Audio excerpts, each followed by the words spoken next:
sense perdre ni un minut, donarem pas al segon ponent d'aquesta primera jornada del Congrés, que és el doctor Arturo Colorado Castellari, que és catedràtic emèrit d'Art i Comunicació a la Facultat de Ciències de la Informació de la Universitat Complutense de Madrid. La seva trajectòria en la recerca sobre les conseqüències de la Guerra Civil en el patrimoni artístic espanyol és per tots conegudíssima. I d'aquí que en un congrés com el que avui ens aplega, la seva presència fos inexcusable. Entre els seus treballs m'agradaria destacar 3 llibres que formen una trilogia fonamental en aquest àmbit d'estudi, com són Éxodo y exilio del arte, la odisea del Museo del Prado durante la Guerra Civil, editat per Càtedra el 2008, Arte, revancha y propaganda, la instrumentalización franquista del patrimonio durante la Segunda Guerra Mundial, també publicat per Càtedra el 2018, i el més recent de tots, que és Arte, botín de guerra, expolio i diàspora en la postguerra franquista, acabat de publicar també per Càtedra aquest any 2021. La ponència que avui ens presentarà el doctor Colorado lliga, entronca especialment amb aquest darrer llibre, en què s'ocupa de temes com el paper del Servicio de Defensa del Patrimonio Artístico Nacional, el conegut per tots com SDPAN, i el seu paper en la restitució de les obres d'art confiscades a museus i particulars. Doctor Arturo Colorado, muchísimas gracias por aceptar la invitación. Tiene usted la palabra y, como en el caso de todos los ponentes, 40 minutos y cuando falten 5 le daré un aviso. Muchas gracias. Muy bien, muchas gracias. Por mi parte, mi agradecimiento a Alberto Velasco por la invitación y al Institut d'Estudis Gilardins por la organización de este evento.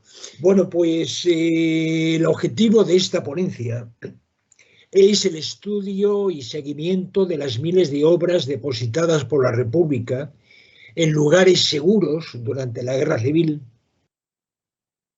las que salieron al extranjero evacuadas por el gobierno o las 2 autonomías, así como las que salieron por vía de saqueo, que también las hubo.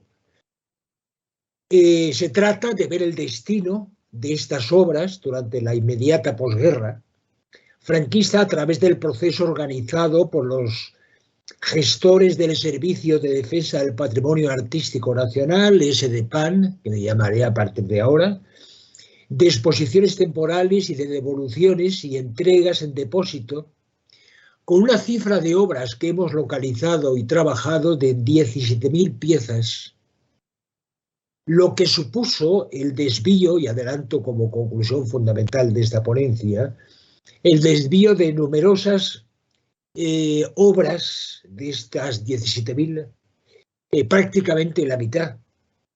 Bueno, pues esta investigación ha sido posible gracias a 2 proyectos de I+D, a un trabajo de equipo, a un diseño de programación de la sede web que es accesible públicamente, con una potente base de datos abierta a cualquier investigador o persona interesada, y a su vez es también la síntesis, digamos, en sus principales aportaciones de mis publicaciones, de las cuales también hablaré en esta ponencia, sobre expolio y desvío franquistas en la inmediata posguerra.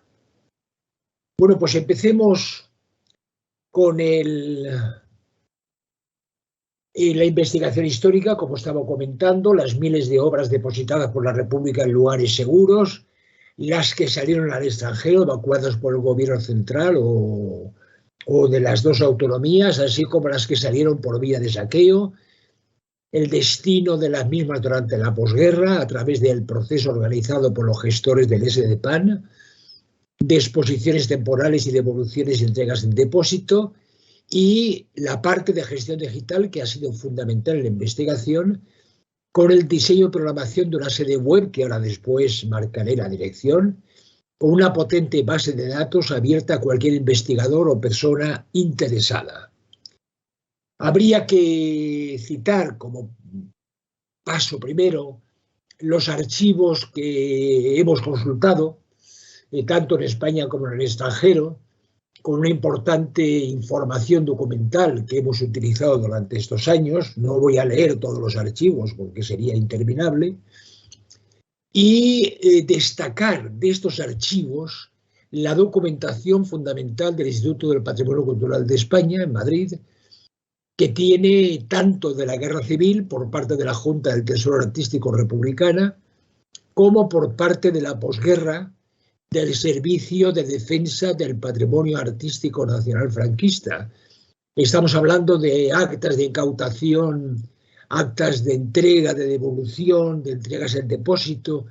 Estamos hablando de una documentación realmente intensa que quiero destacar como base fundamental de toda esta investigación. La gestión digital. Aquí tenemos la página web, la sede web, que está alojada en la web de la Universidad Complutense, donde cada obra tiene más de 50 ítems y hay unas 16.503 entradas con un total de 17.000 obras aproximadamente. La sede web tiene dos opciones fundamentales: las obras que permanecen en España y las obras que salen al extranjero. Esa división es fundamental porque, digamos, la gestión de la devolución o de la recuperación fueron realmente muy diferentes. Entonces vamos a marcar el índice de esta ponencia.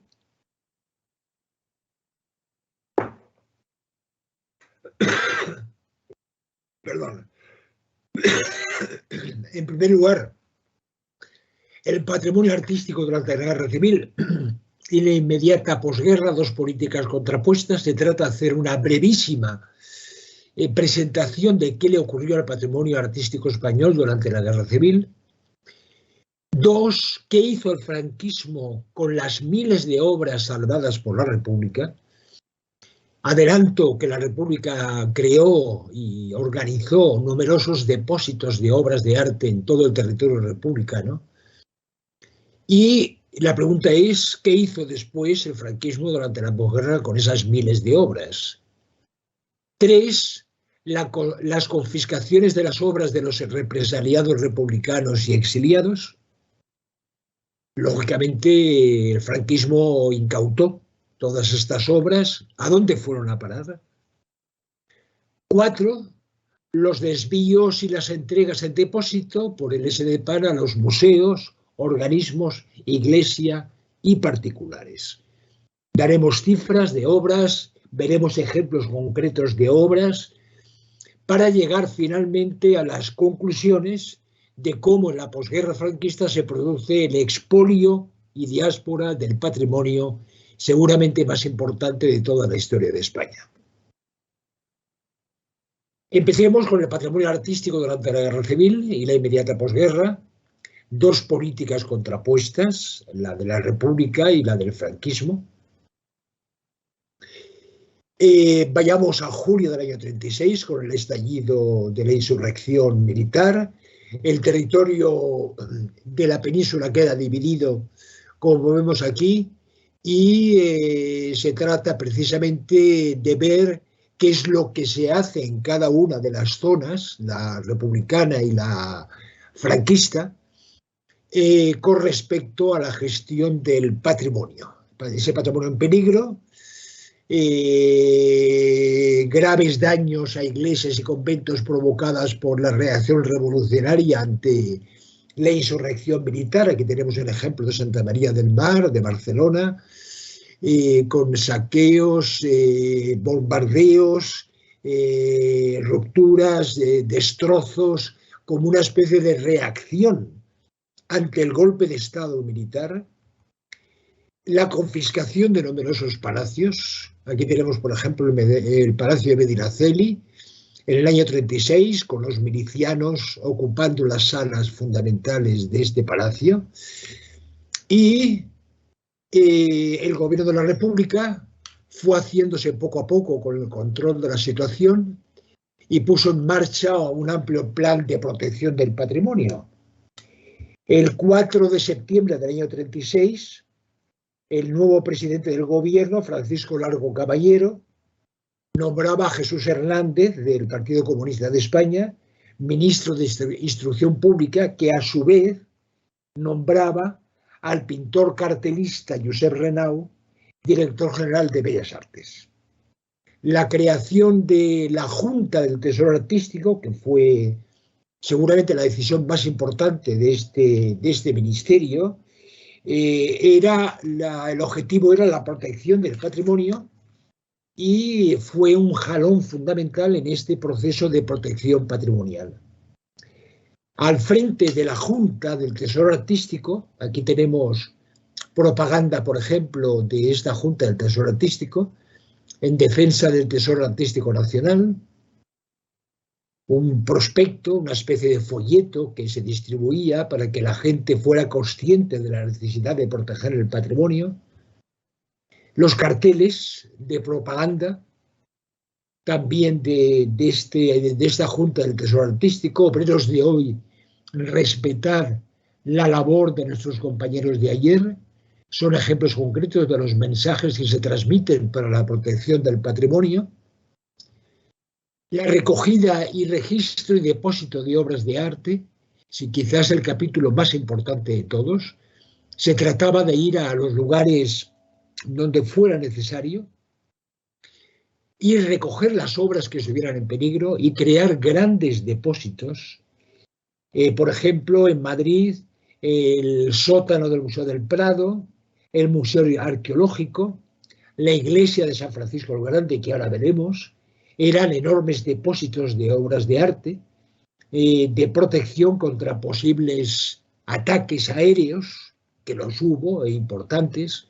Aquí tenemos, por ejemplo, una fotografía del registro de las obras con dos milicianos y una persona perteneciente a la Junta del Tesoro Artístico tomando control de las obras que se habían incautado, y la Basílica de San Francisco Grande como uno de los depósitos, en este caso de coches antiguos. Bueno, pues la política republicana optó también por la evacuación ante el bombardeo sistemático que sufrió Madrid y las capitales republicanas. Aquí tenemos como ejemplo fundamental, nada más y nada menos que las Meninas,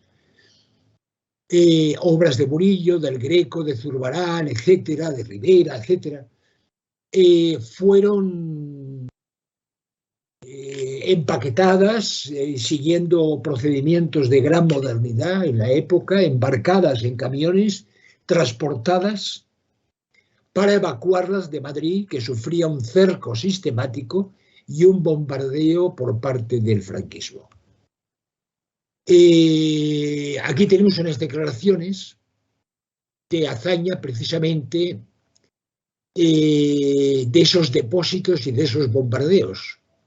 La famosa frase de Azaña, una vez ya en el castillo de Peralada, en el norte de Cataluña, al final de la guerra: el Museo del Prado es más importante para España que la República y la monarquía juntas. O sea, la conciencia republicana sobre la importancia del patrimonio no tiene ningún tipo de duda. Y describe cómo el bombardeo que sufría su casa, precisamente en Peralada, debajo de nuestro comedor estaban los Velázquez, en un edificio anejo otro gran depósito. Cada vez que bombardeaban en las cercanías me desesperaba. Temí que mi destino me hubiera traído a ver el museo, se refiere al Museo del Prado, hecho una hoguera, y la pregunta que surge es: ¿cómo llegaron las obras del Prado a Peralada? Bueno, pues partamos del inicio, año 36, el Museo del Prado fue vaciado de sus obras, bajadas a los depósitos, sacos terreros protegiendo las esculturas, etc. Y los bombardeos sobre Madrid, aquí tenemos un ejemplo de cómo quedó el Palacio de Liria, del Duque de Alba, tras un bombardeo franquista. El bombardeo directo sobre el Museo del Prado, que se produce el 16 de noviembre del año 36, con las bombas que caen en los lugares del edificio, como vemos, y en los lugares cercanos al museo, en el propio Paseo del Prado. Todo esto acelera el proceso de la decisión de evacuar el patrimonio desde Madrid y desde las grandes capitales republicanas hacia, y aquí tenemos el esquema precisamente de ese éxodo del arte, como yo lo he calificado en uno de mis libros, Madrid-Valencia, Valencia-Barcelona, cuando el frente franquista avanza, Barcelona al norte de Cataluña, precisamente Figueras, Peralada, Lavallol, como las tres localidades fundamentales que tuvieron grandes depósitos de obras de arte, y un camión precisamente de la Junta del Tesoro Artístico en la fachada del Prado para precisamente proceder a la evacuación. Aquí tenemos el cargamento de obras en el Museo Arqueológico como otro testimonio fotográfico de primera importancia con las miles de obras evacuadas. El primer destino fue Valencia y las torres de Serrano, las torres góticas de Serrano, fue uno de los depósitos fundamentales de obras de arte evacuadas desde Madrid.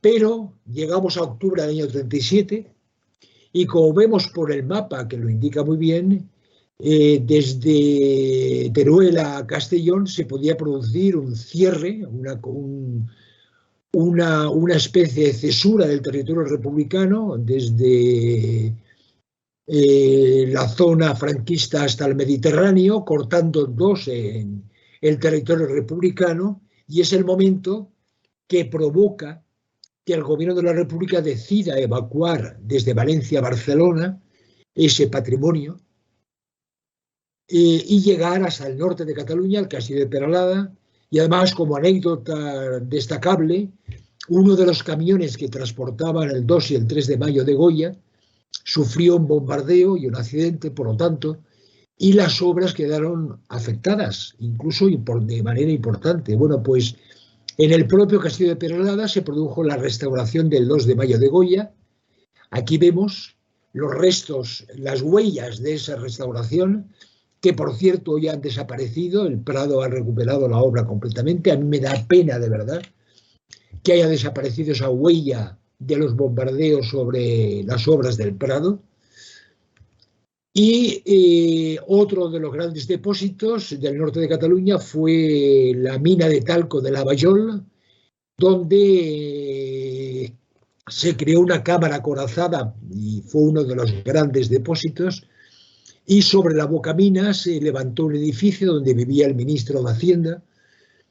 Y bueno, pues aquí tenemos un ejemplo concreto de uno de los depósitos. Hemos visto Peralada, perdón, hemos visto Figueres y esto es Lavallol, pero la ofensiva franquista continúa hacia la frontera francesa con el avance a principios de febrero, y es cuando se organiza, ante el peligro evidente que corre el patrimonio artístico español, un comité internacional para el salvamento de los tesoros de arte españoles, le Comité International pour le Sauvetage des Trésors d'Art Espagnol, un organismo semioficial formado por los grandes museos del mundo democrático y que, según ellos, actuaban a titre privé, a título privado, pero tenía fondos privados y públicos, el apoyo de la Sociedad de Naciones y de los gobiernos democráticos. El contexto es la terrible no intervención en los asuntos españoles durante la guerra, y los objetivos de este comité internacional, que es protagonista fundamental en este momento, eran negociar un acuerdo con el gobierno de la República Española para evacuar las obras y transportarlas a Ginebra, a la sede de la Sociedad de Naciones. La Sociedad de Naciones no participó directamente en la evacuación, pero sí que aceptó ser la sede, digamos, de todas esas obras evacuadas, garantizando la neutralidad por parte de este comité internacional al margen de los dos bandos en guerra, pero a favor del salvamento del patrimonio artístico español en peligro. Las negociaciones fueron muy difíciles, arduas, a lo largo de 2 días, bajo el bombardeo. Aquí tenemos al ministro Julio Álvarez del Valle, que fue el encargado de gestionar el acuerdo con el Comité Internacional, y Jacques Jojard, el presidente del Comité Internacional. Y había dos preocupaciones fundamentales por parte de la República: la devolución de las obras de arte una vez acabada la guerra y las garantías para que no fueran objeto de embargo en su traslado al extranjero. Neil McLaren era el delegado de la National Gallery de Londres en ese comité internacional. Bueno, pues aquí tenemos la evacuación a lo largo de 4 días, con una interrupción de 2 días debido a los bombardeos sobre la zona. Se cargaron un total de 41 camiones que pasaron la frontera entre Cataluña y Francia y llegaron a través de un tren las obras finalmente hasta Ginebra. Yo creo que es la mayor aventura de salvamento patrimonial que se ha producido seguramente en la historia.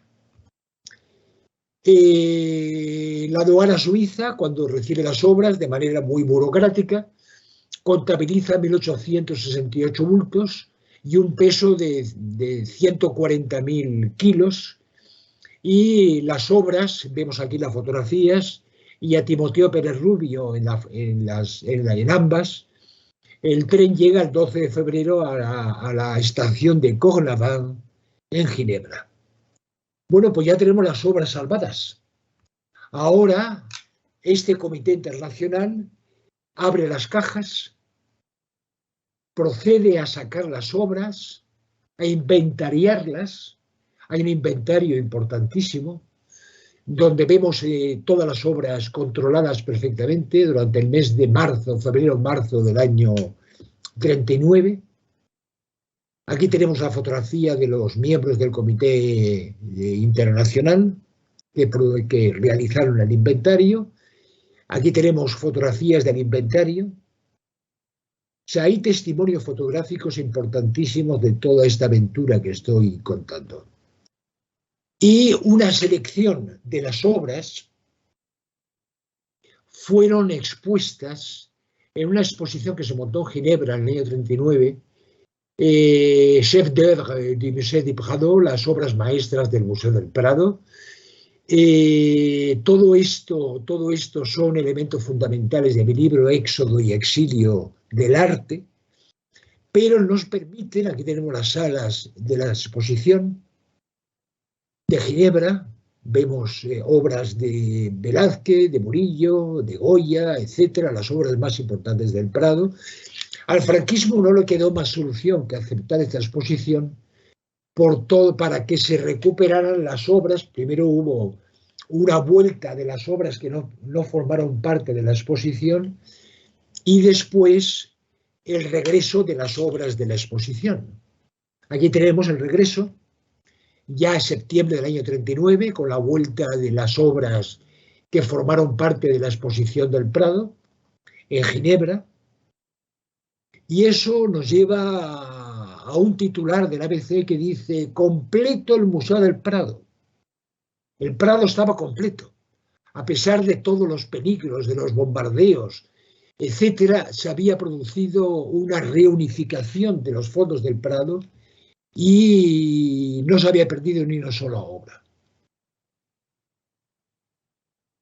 El plan republicano de protección del patrimonio lo explicó muy bien Timoteo Pérez Rubio, que era, como hemos dicho, el presidente de la Junta Central del Tesoro Artístico, y dice así en una entrevista que hizo a Pierre Deval, un periodista suizo, en Ginebra en el año 39, se puede decir que el papel de la Junta Central consistía en salvar los tesoros artísticos de toda España y preservarlos contra todo tipo de daños, bombardeos y destrucción, pero también robos, deterioros, etcétera.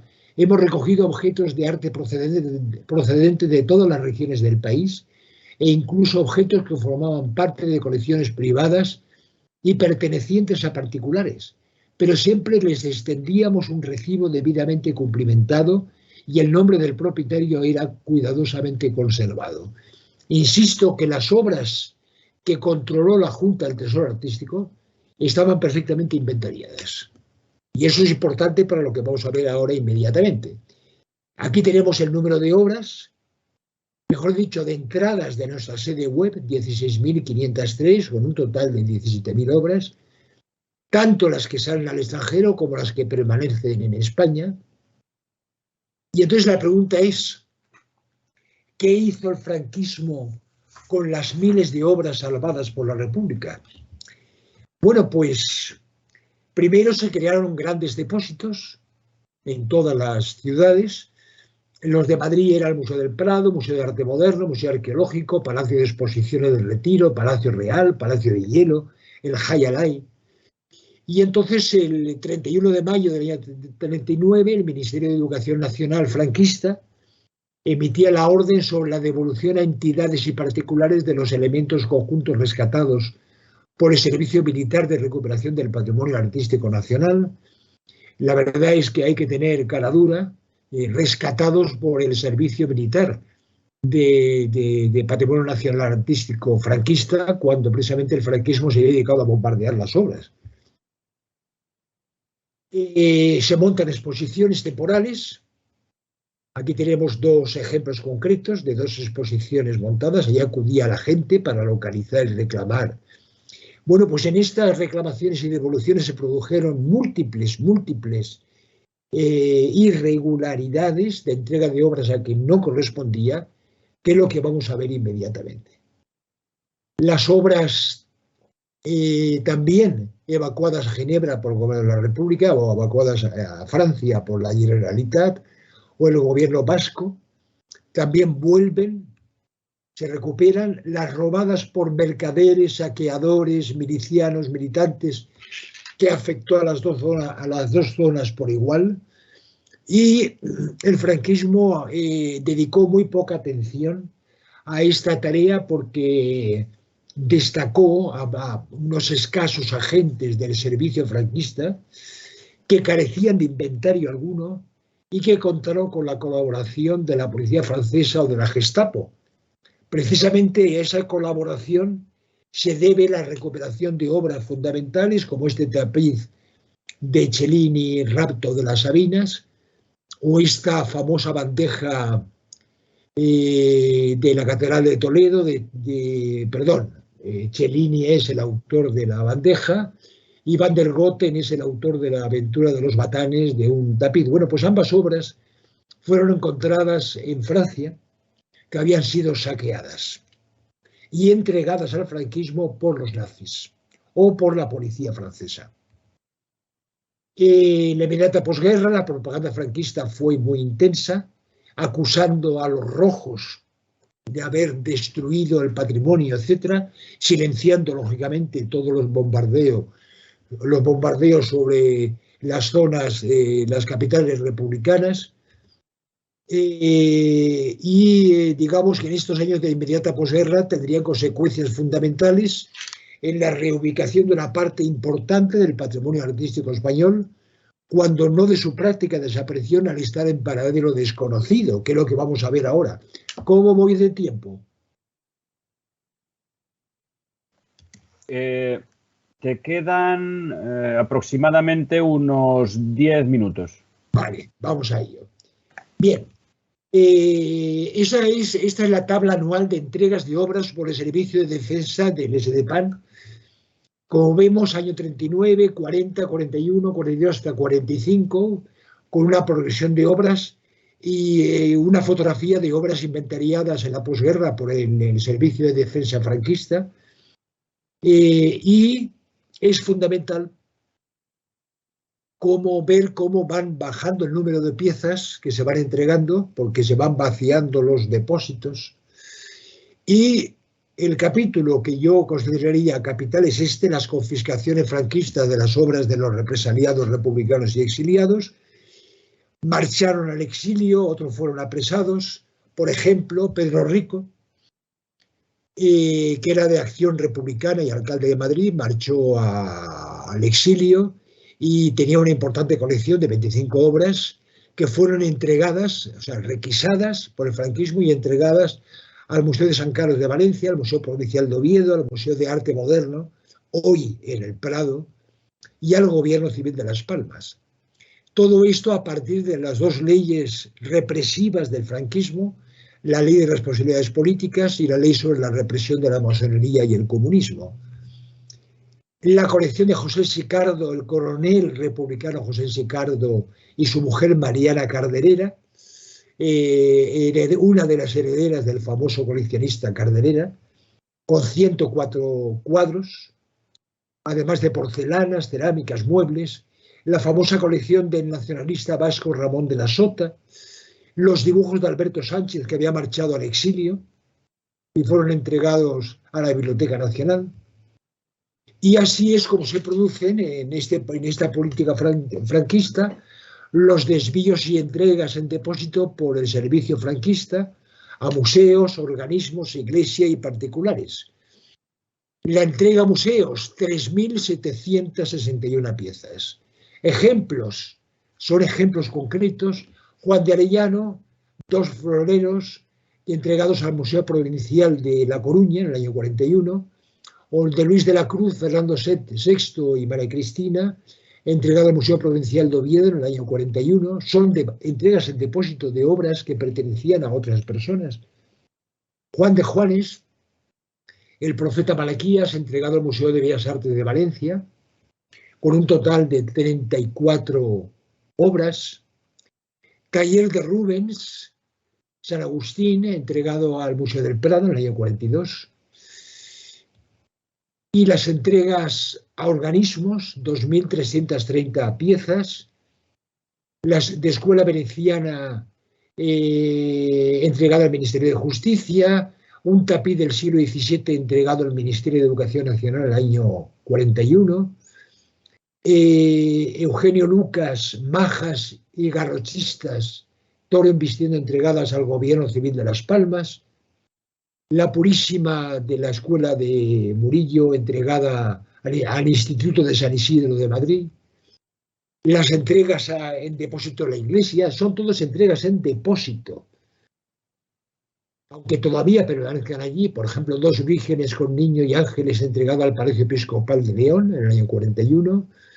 Van de Pere, la transverberación de Santa Teresa, incautada por la CNT en Madrid y entregada al monasterio de Silos, que no había sufrido, por cierto, la guerra. Es curioso que incluso entregan obras a organismos, a la Iglesia, que no había sufrido la guerra civil española, ni saqueos, ni bombardeos, ni nada. Aquí tenemos otros ejemplos. San Jerónimo, retrato de caballero, entregado a la Sociedad Sacerdotal de la Santa Cruz en el año 44. Por cierto, esta sociedad había sido creada por el Opus Dei y es un ejemplo de cómo se suministra a este organismo 320 piezas, entre las cuales está este retrato de caballero. El Centro de Cultura Superior Femenina, organismo recién creado también, 300 obras. La Hermandad de Jesús de Gran Poder, 31 obras. Y finalmente las entregas en depósito a particulares, 579 obras. También sorprende que algunos particulares sacaran rendimiento importante en este periodo de confusión y de desvío de obras. Un tapiz de asunto mitológico de grandes dimensiones, como pueden ver, entregada a una tal marquesa de Arnosa, a la cual dedico un capítulo en mi último libro, Arte Botín de Guerra, que es un caso insólito de acaparar obras obsesivamente. Esta obra de Tiepolo, cabeza de turco, entregada al marqués de Oquendo, en depósito, siempre en depósito. Las obras Perdón, 5 minutos, doctor Colorado. Vale, gracias. La Piedad, esta tabla que fue entregada en depósito al conde de Romanones, un San Pablo entregado en depósito al anticuario Antonio Herraiz, y así es como podemos hacer una contabilidad de los destinatarios de las entregas en depósito: museos, organismos, iglesia, colecciones privadas, con los porcentajes correspondientes. Litigios y desvío hubo, importantes. Por ejemplo, el litigio entre la marquesa viuda de la Corona y el Duque de Vistahermosa por la obra esta de escuela italiana del siglo XVII, o esta tabla de Van Orley, tríptico con la Virgen, el Niño y San Antonio, y propiedad de Ricardo Baeza y entregado a la Marquesa de Arnosa, la famosa Marquesa de Arnosa, que ni siquiera existe ese título en el nobiliario español. Ventas y pérdidas. El Greco fue vendido por las Carmelitas de Daimiel.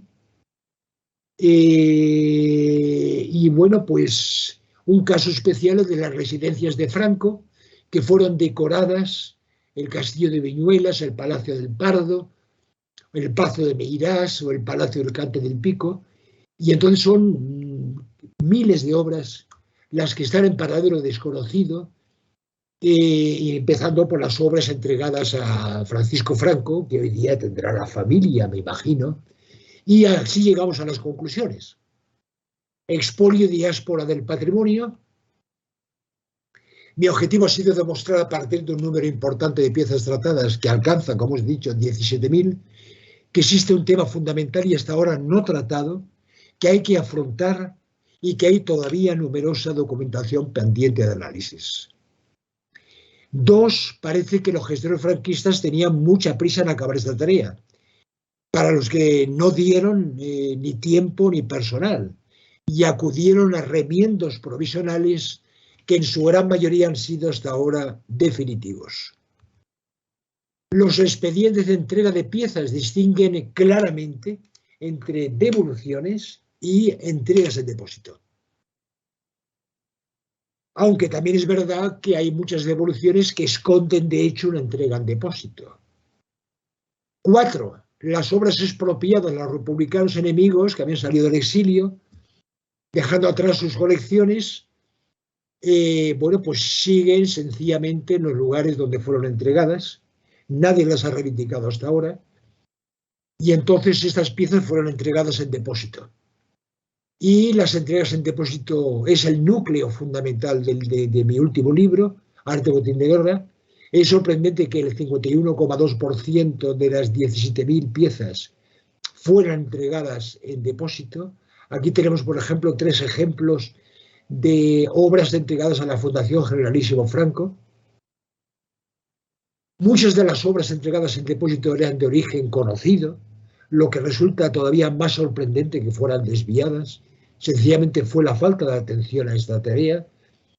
Y para el franquismo el patrimonio fue, como ya hemos dicho antes, una fuente inagotable de propaganda contra la barbarie roja, y sin embargo Cantinela, que mantuvo durante toda su vida y escondió toda esta deriva, dispersión, pérdida, desaparición de patrimonio. Desde el punto de vista histórico se puede concluir finalmente que durante la guerra y la posguerra española se produjo la mayor diáspora y reubicación de obras del patrimonio español sin precedentes en la historia. Solamente citar mi libro Arte Botín de Guerra, que es donde trato este tema de manera mucho más pormenorizada, hablar de mi trilogía que antes ya Alberto Velasco ha citado, publicadas en cátedra, y nada más, solamente insistir que yo he procurado dar a este tema la mayor difusión posible, montando una exposición que fue itinerante, llegó hasta Ginebra, era de calle. Aquí la tenemos, una fotografía de una exposición de arte salvado delante de la fachada del Prado, en el propio Paseo del Prado, en la organización de varios congresos. Aquí tenemos uno, el último del año 19, Museo Guerra y Posguerra. Y nada más, abierto a la colaboración de expertos e interesados que puedan aportar datos y ubicación de las obras. Muchas gracias por su atención y buenos días. Y estoy a la espera de las preguntas. Muchas gracias, doctor Colorado.